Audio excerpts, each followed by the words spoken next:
And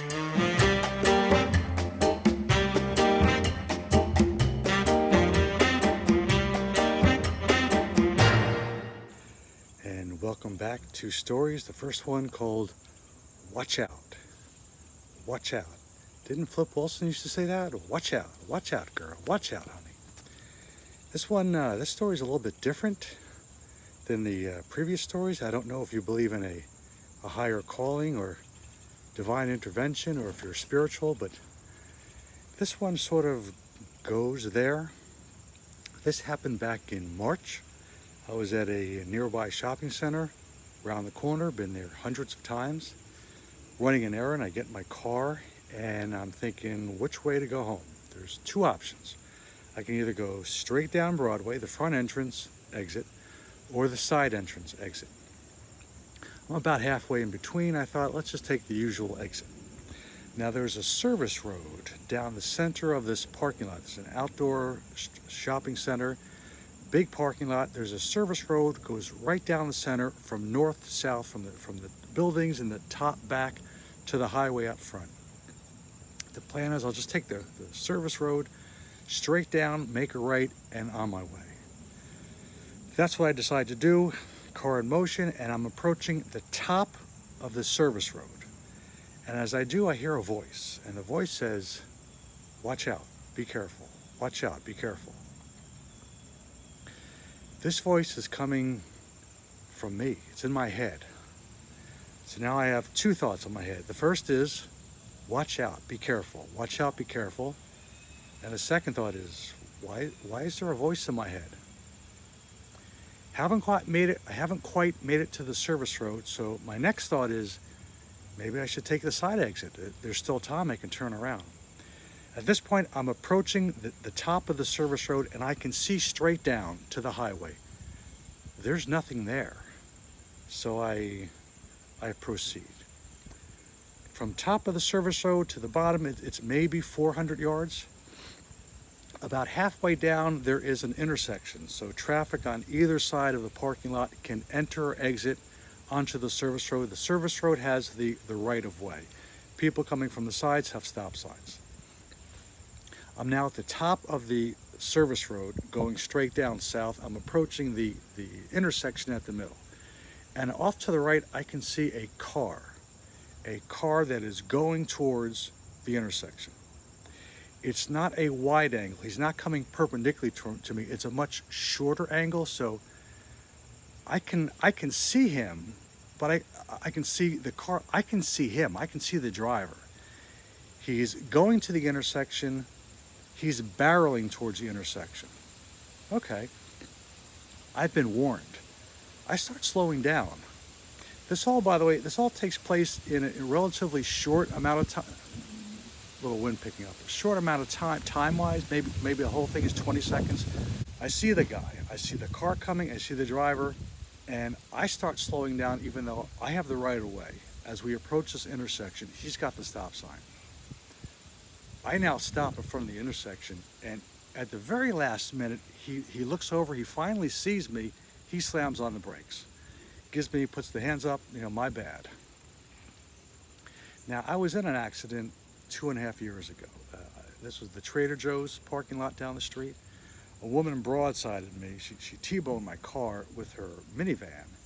And what I recall from all that is, you can't predict accidents. Obviously, they just happen, will of God. But my overall feelings were how vulnerable you are. Okay, it happened. It already happened. You can't do anything to prevent it. You can't control anything. It happened. It's out of your control. And these thoughts, I sort of circle back. I'm now back at the intersection. I've got another 200 yards to go. I'm going to make a right on my way home.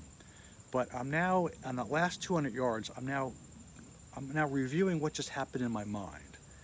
Okay, first the warning at the top of the service road, then seeing the guy we had the near accident, and then the thoughts of vulnerability, and I'm sort of shaken, okay, as I continue on my journey. The next thing I remember is slamming on the brakes, because there's some guy there. There's some guy who had been walking from east to west at the south end of the parking lot on the median. He's not on the road, but he's walking at the base of the parking lot, east to west, approaching where I would meet the highway, make a right.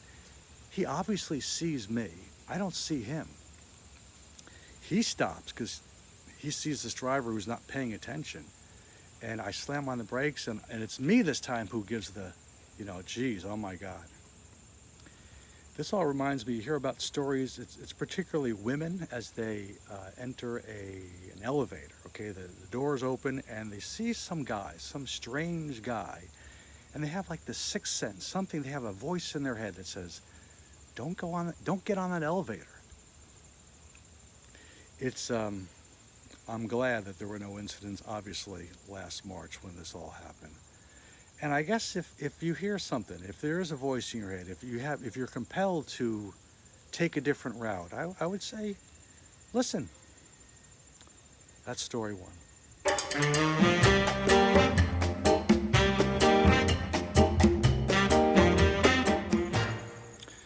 Okay, this is the corkscrew story.